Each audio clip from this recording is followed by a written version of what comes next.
I Hate You, Wallace D. Pokras by Ellen Conford. I hate you, Wallace D. Pokras. After all we've meant to each other, how could you do this to me? Maybe I was wrong. Maybe we haven't meant that much to each other. Maybe you were just hanging around with me till Miss Wright came along, using me. That's what you were doing. Just using me as a convenient date. Someone to go to dances with, someone to take to team parties, someone handy for social occasions. Handy, like a pocket calculator. And you did have me in the palm of your hand, didn't you? What a dope I was. I mean, I really thought those kisses meant something to you. I thought they were sincere kisses. I would never kiss someone I didn't love, or at the very least, like a whole lot. But they lied. Wallace, you worm. Those kisses lied. You have lying lips. They go perfectly with your cheating heart. A regular Benedict Arnold. That's what you are. A traitor, a fink, a creep. You think I didn't see you? I'll bet you thought you could get away with it. How were you to know I'd be at the movies last night? And how were you to know that at the last minute I decided to go with Pam and Becky because you told me you'd be busy? Busy? Boy, you were busy all right. Busy as a little beaver. Well, you got a surprise coming, Wallace. You didn't get away with it. I saw you. I saw you with that blonde, that refugee from a jeans commercial. It was dark, and the movie had already started, but I saw you walk down the aisle with her looking for a seat in the front. You're not hard to spot, you know? You big hunk. I mean, Hulk. Hulk is what I meant. Even with the lights down, your hair still looks like it's on fire. Even when you slouch, you're still practically 6 feet tall. You looked ridiculous with her, you know? She was barely 5 feet tall. You look like Mutt and Jeff together. I never did get to see her face. I was so humiliated, I dragged Pam and Becky out of the movies while the final credits were still rolling. So all I saw were your backs as you walked toward some empty seats. I don't know how she managed to sit down at all in those jeans. They look like they were painted on with a spray can. Yes. And you have a real surprise coming, Wallace Benedict Arnold Pokras, because I'm not going to sit here by the phone waiting for you to call. You'll call eventually. You'll have to. Either to try and pretend nothing ever happened while you're planning to keep both of us on the string at the same time, or to make some lame excuse about why you can't go to Jerry's party next Saturday. So I'm going to sit here by the phone and wait. And when you call, you're going to get it right between the eyes. They hanged Benedict Arnold, you know. Or did they shoot him? I'm not quite sure. Whichever, it's too good for you, too quick, too easy. You're going to suffer, Wallace, like you're making me suffer. A long, slow, agonizing revenge. That's what I'm going to give you. Ever read The Pit and the Pendulum, Wallace? We had to read it for English this year, which probably means you had to read it last year, but probably didn't. You'd be failing again right now if it weren't for me, Wallace, you ungrateful rat. Or is that why you started going with me? Because I'm good in English? You really are using me. You have to pass English to stay on the team. And the minute football season's over, you're going to drop me like an old shoe. Oh, Wallace, you calculating, scheming, conniving, lying. Well, there are still 3 weeks left in the football season. Let's see you pull through your English midterm without me. Because if you think you can expect any help from me, you've got another thing coming. And after I gave you the best months of my life. Why, I don't understand. What I don't understand is why you spent the whole summer with me. You didn't need me then. You didn't even have to go to summer school after I tutored you for 2 weeks before finals and I got you through English 11 by the skin of your teeth. Was it gratitude? Ha! You haven't a grateful bone in your oversized body. If you had, you wouldn't be sneaking around darkened movie theaters with that bargain basement Brooke Shields. Letting you fail English and watching you get kicked off the team is a start. A good start, true, but just a start. You're going to have to suffer a lot more than that before justice is done. I'm not a vindictive person, Wallace. Not normally. I'm not mean or spiteful. Even when Pam grabbed the very last suede fringe vest on sale at Zolman's for a ridiculously low price right out from under my nose, I didn't bear a grudge. She got it first. Her hand was faster. And even though it was me who said, "Oh, look at this fantastic vest," I was a good sport about it even though it was too big for her and would have been absolutely perfect for me. I didn't brood over it. Fair's fair. She grabbed it first. Though there'll probably never be a sale like that again. And that vest was exactly the thing I needed to wear with my new antelope cords. And the one time I asked to borrow it, she said it was at the cleaners. I'm just not the type to harp on something like that. But love is not a suede vest. Wallace, you louse, or what I thought was love, what you led me to believe was love, or what you led me to believe was love, or at the very least, like.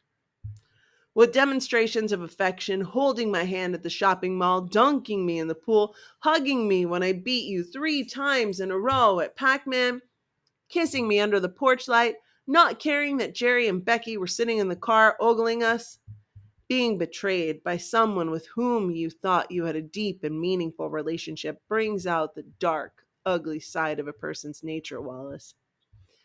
It leads a person to think and do things she would never, ever consider under ordinary circumstances, particularly if she is of such a calm, understanding, unspiteful nature as I am. Things like slipping rat poison into your Gatorade. How appropriate, Wallace. Rat poison for a rat. Or driving a stake through your heart. Or telling your new little playmate that you're deranged. And while you look like a normal person, every time there's a full moon, you develop an unholy craving for chicken hearts. But those are all too easy, Wallace, you crumb. Especially for that last one, which isn't bad. No, whatever my revenge is, it has to be slow, drawn out, fitting punishment for your betrayal. Something like this. On the day of the big game with Northside, the game that decides the Section 2 championships, you accidentally fall down the stairs and sprain your ankle. Nothing big and serious, you understand? Just a dumb old sprained ankle. It's such a stupid, careless injury. But you won't be able to put any weight on your foot. So you'll sit on the bench the whole time and watch as Northside wipes the field with us because you're not there to stop them on defense. And you'll watch as the first quarter goes by, then the second and the third, and Northside will be rolling up the points because you're the star defensive back and everyone depends on you. And the fourth quarter will drag by, and everyone will know that if it weren't for you and your stupid ankle, Jefferson would have won the game, the section championship, and gone on to the county finals. And when the game's over, you'll feel lower than a worm, which is what you are anyway. And everyone's trying not to hate you, or at least trying not to show that they hate you. I'll come up to you and say, "Oh, Wallace, what a shame. I guess you didn't know there was a scout from Ohio State here to watch you today. Mean, rotten, nasty, sadistic. You bet. But only what you deserve, Wallace. How do you think I feel right now? Right this minute, sitting here by the phone, waiting for you to call, but dreading it at the same time. Wanting you to be able to explain everything, but knowing you can't, knowing it's over, and what we once had is forever shattered like a mirror broken into 100 unlucky pieces? I remember the first day we met. The guidance office told me they had someone who needed tutoring in English. And there you were, your hair looking like it was on fire. This great, big hunk. I mean, Hulk. Hulk is what I mean. Looking like a nursery school kid who'd flunked finger painting. I felt kind of stupid having a tutor who's younger than me, you said. You looked down at your great, big feet, hoping, I suppose, that I wouldn't notice your face turning the same color as your hair. Barbara is an honor student, Mrs. Rizzo said. She can give you help in the basics, which is really what you need. Barbie? You said? Like the doll. Hardly, I said coolly, thinking, boy, this one's a real nerd. But you didn't turn out to be a nerd, Wallace. A rat, a louse, a fink, a creep, a crumb, a Benedict Arnold, yes, but not a nerd. I thought you were nice, gentle, honest, decent.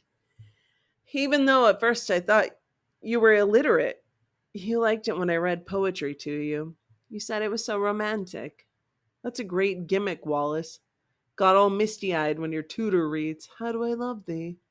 Take her hand and whisper, I'd like to learn that one by heart so I could say it to you and blush. It's a real nice touch, that shy, embarrassed blush. And it was all an act. Are you that good an actor? Were you stringing me along right from the beginning? Were you telling all the guys? She really fell for me. She's going to put her heart and soul into this tutoring job. Don't worry about my eligibility next year. How could you be so sly, so devious, so dishonest? How could you toss my heart around like a football? Trifle with my affections, trample my dreams into shreds with your cleats. Maybe two can play this game, Wallace, you con man. Maybe when you do call, I won't let on that I saw you with that bleached blonde and her sprayed on jeans. Oh, I could tell her hair was bleached, even though it was dark in the theater. I could only see her from the back, so I couldn't really check for black roots. No one's born with hair the color of Kraft vanilla caramels. It's probably not the only phony thing about her either. I bet that's man-eating little shrimp is 99 and 44 100% artificial ingredients. Maybe I won't say a word about her. Maybe I'll just act as if absolutely nothing has happened. Everything's fine. Everything's dandy. I'll pretend that nothing has changed between us and we'll just go on as before. Then I'll start tutoring you for your English midterm. I'll teach you all the wrong answers. I'll tell you that Charles Dickens wrote Catcher in the Rye to expose the evils of the bread industry in Victorian England. I'll tell you that the past tense of sneak is snuck. I'll tell you that alliteration means the art of writing letters. I'll tell you the Rubaiyat of Omar Khayyam, his poem about a rich guy with a yacht entirely encrusted with rubies.